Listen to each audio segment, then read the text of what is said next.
All right, let's begin the wiping of the outs. Go down to the third member of our Wipeout team, Jill Wagner. Thanks, fellas. Here comes our first contestant of the day. Today is a good day to wipe out. That's 33-year-old Tim Babb, who refers to himself, John, as a full-time failure. Woo! He's failed at sports, fashion, and even stand-up comedy. This guy? No. Yeah! Jill?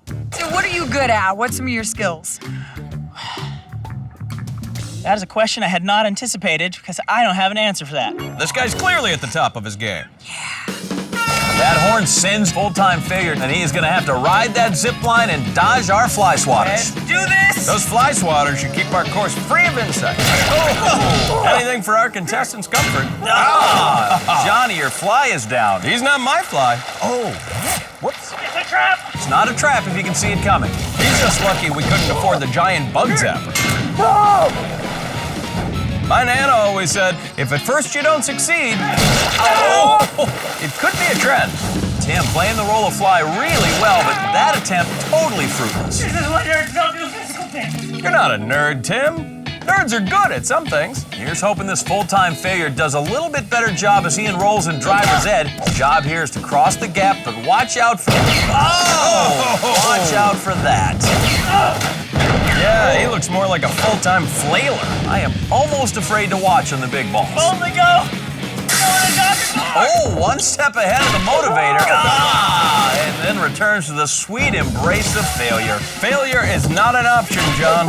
Failure is mandatory. Moving steadily ahead to the jiggulator, across those two shaking platforms via the rabbit hole. Meet Thumper's older cousins. To them, Tim looks like a giant carrot, and he is hunting wabbit. Ooh, lands on the platform with a fudge. Work all your magic, Tim, but these guys are not going back in the hat. What can I do to you? There's no reasoning with our rabbits, Tim. The demented laughter should have tipped you off. Oh, man, those rabbits have a great sense of humor. Well, thankfully for all parties involved, Tim only has one more obstacle to fail. Do. The double barrel. And today, it's been transformed into Barnum and Ballsy Circus. Just jump in on one of these ringlings, ride it around, and bailey out onto the finish platform on the far side. If you fail, it's a cold swim to this finish spot. Sweet Moses! Sorry, our circus elephants have taken up painting. They're big Jackson Pollock fans. Is that called work? Nope.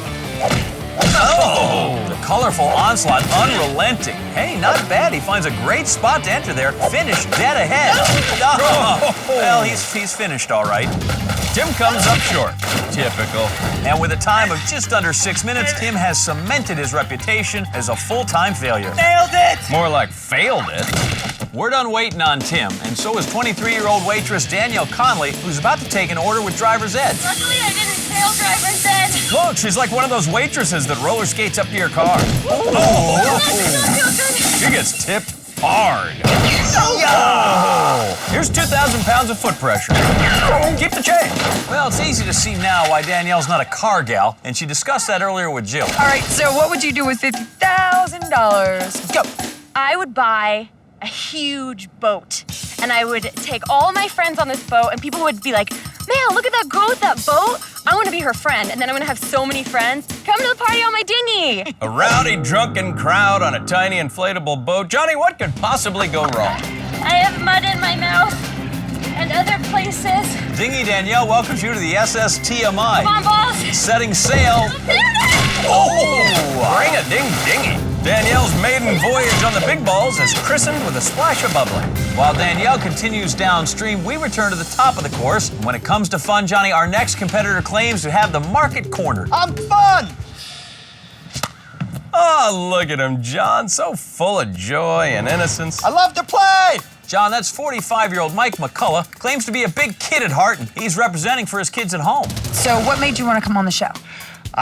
My daughter wanted me to come on. We have a backyard with a bunch of games and toys set up. We have a zip line that goes into our pool. We do all kinds of funny things. So do you do that stuff, or does your daughter do that stuff? I do it all the time. Yeah? You look like a big kid. Absolutely. What would you do with $50,000? Come on, Mike. Say, put it in my daughter's college fund, or save it for retirement. Big balls for the pool. High five. Money well spent. Uh-oh, I think Mike suffers from manchild syndrome. I don't see any reason to grow up, but if Mike must, our fly swatters definitely know how to teach their man-children well. Oh! Kids, don't try that at home. John, his kids already did. I gotta say, disappointing performance from a man who zip lines from the treehouse to the breakfast table every morning.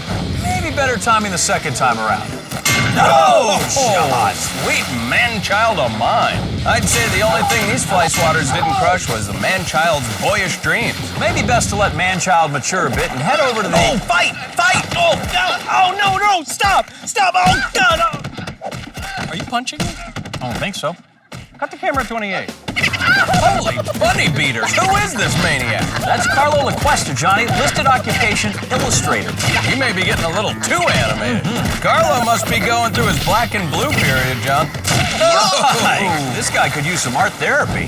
Yeah, one minute he's drawing tourists with giant heads, the next he's turning a bunny's face into a raspberry crumble. Double barrel is next, and Carlo should fit right in at Ballsy Circus. There go I'm painting elephants again.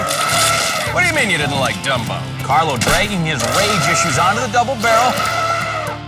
Wait, is this the same guy? Where's all the, testosterone? Maybe he used it all up. Oh! The illustrator draws a blank, John. Carlo erased, but ready to make her mark at the top of the course is Viviana Alderette, and she aspires to be a trophy wife one day. So she wants a guy to marry her and put her on a shelf next to his baseball mitt?